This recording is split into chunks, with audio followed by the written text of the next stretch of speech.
En la tierra donde el polvo es sagrado y la sangre es moneda, nació un rey cuya carne se corrompía, pero cuyo espíritu ardía más que el sol de Palestina.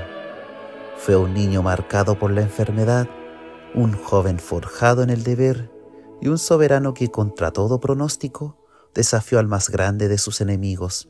Su nombre, Balduino IV, rey de Jerusalén, el rey leproso. Balduino nació en el año 1161, hijo de Amalarico I, rey de Jerusalén, y de Agnés de Cuctené. Amalarico, su padre, fue una figura importante de su tiempo. Fue famoso por sus ambiciosas campañas en Egipto, que hasta ese momento estaba bajo el dominio de la dinastía fatimí de origen chií. El padre de Balduino IV envió expediciones militares con la esperanza de debilitar a los musulmanes, estableciendo un protectorado cruzado para asegurar las fronteras de su reino y un flujo de tributos considerable, por qué no decirlo. La masacre de Bilbeis del año 1168, por ejemplo, fue emprendida por el mismísimo Amalarico I al mando. Bilbeis era un importante centro estratégico en el delta del Nilo. La campaña fue brutal. Las fuerzas de Amalarico asediaron la ciudad y tras su rendición masacraron a sus habitantes, una acción que causó una gran conmoción y horror en el mundo musulmán. La brutalidad de este ataque cruzado en tierras egipcias marcarían el nacimiento de un carismático líder suní, el fundador de la dinastía ayubí y uno de los más grandes estrategas militares de la historia. Hablamos del gran Saladino, un personaje que sin duda merece un video aparte. Comenta si crees que es menester hacerlo. Para poder ser coronado rey, Amalarico tuvo que anular su matrimonio con Agnés de Cuctené debido a objeciones de la nobleza y de la iglesia por su vínculo de consanguineidad como primos lejanos. Sin embargo, la iglesia declaró a sus hijos Sibila y Balduino legítimos herederos, lo que a la larga aseguraría la continuidad de su línea de sucesión. Amalarico era un aficionado de la historia, al igual que tú. Le encargó al historiador y arzobispo Guillermo de Tiro que escribiera una crónica de la historia del reino de Jerusalén. Esta obra, la historia de las gestas de los lugares de ultramar, cuyo título original, Historia Rerum in Partibus Transmarinis Gestarum, es una de las fuentes más importantes para entender el periodo de las cruzadas. La crónica de Guillermo de Tiro, quien fuera además el tutor del pequeño Balduino, nos ofrece un retrato de primera mano de nuestro protagonista del día de hoy.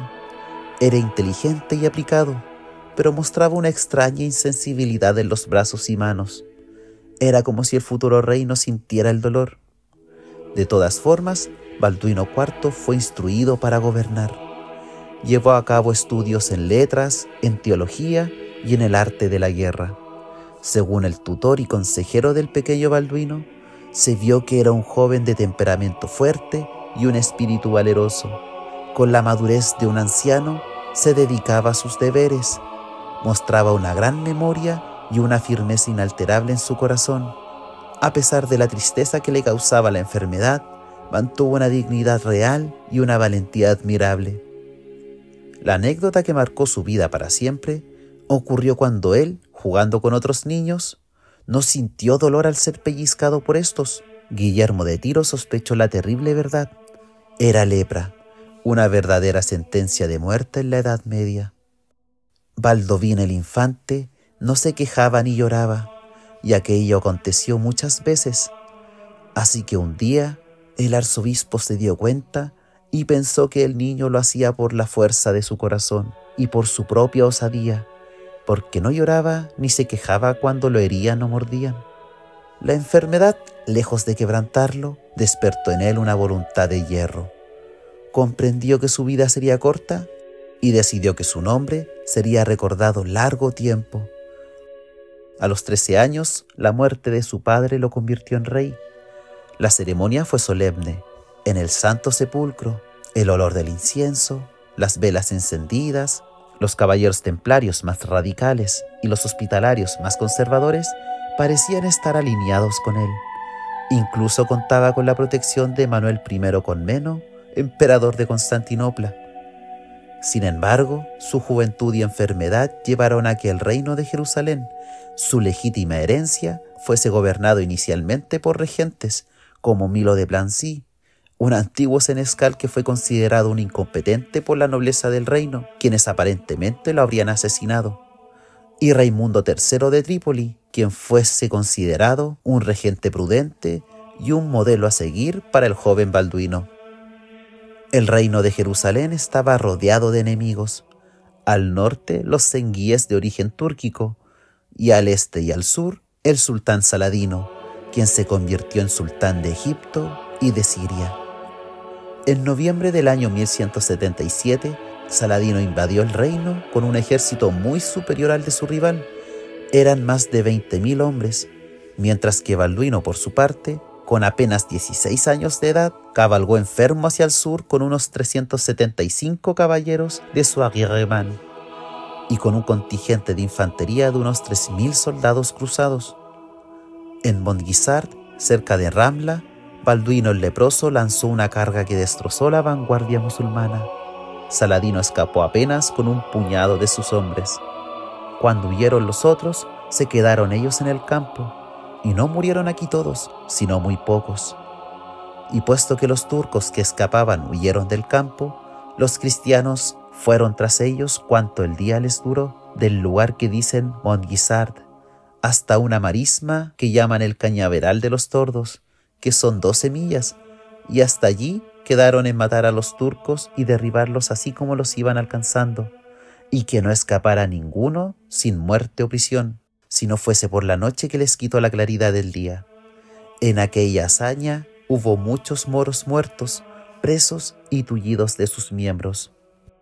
Saladino, que viniera con tan grande ufana y con tan grande lozanía como habéis oído, junto con sus emires, huyeron muy deshonrosamente y con gran pérdida, de manera que a duras penas Saladino pudo salir de allí con 100 caballeros. Fue una victoria milagrosa, celebrada como signo del favor divino. La imagen del joven rey con las manos entumecidas, blandiendo la espada y portando la veracruz, se convirtió en leyenda para todo Occidente. No obstante, la enfermedad avanzaba con los años de manera irreversible.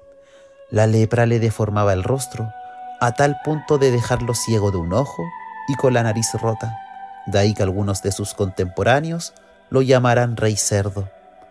Aún así, Balduino mantuvo las riendas del reino, tejiendo alianzas y enfrentando la ambición de los varones.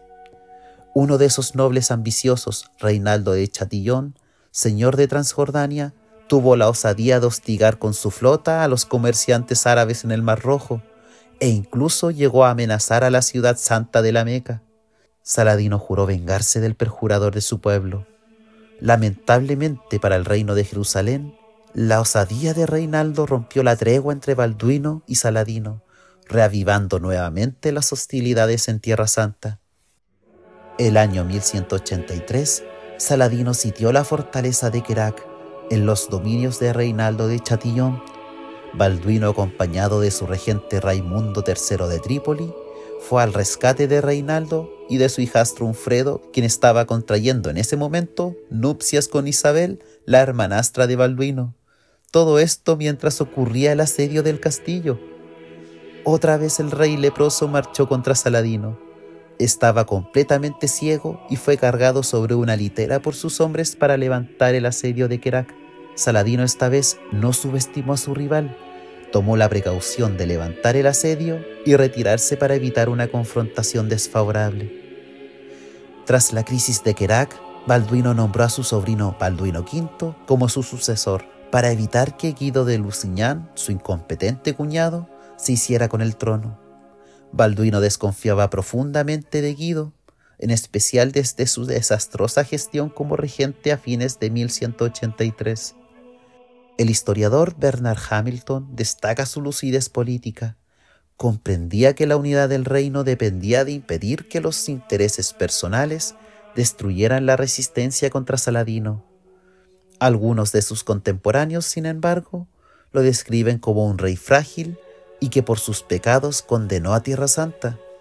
El Papa Alejandro III decía: «Este hombre Balduino, que lleva las riendas del reino, fue castigado con un justo castigo de Dios, como creemos que sabes, y tan grave que apenas puede soportar los tormentos que sufre su cuerpo.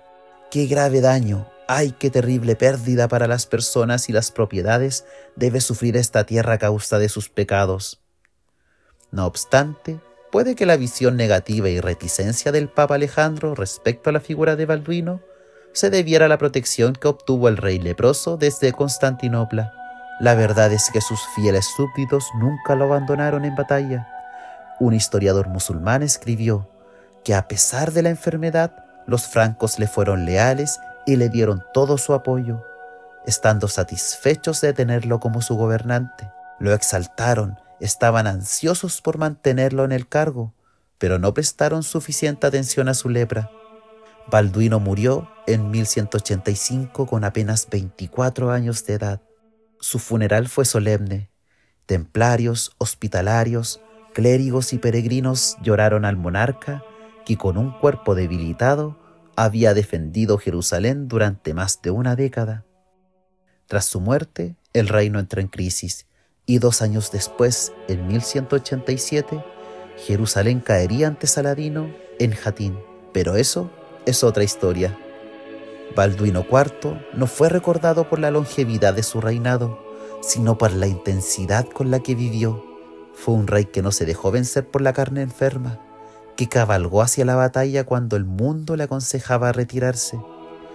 En una época de hierro y fe, encarnó el ideal caballeresco, la defensa de los suyos hasta el último aliento. Muchas gracias por llegar hasta el final de este video.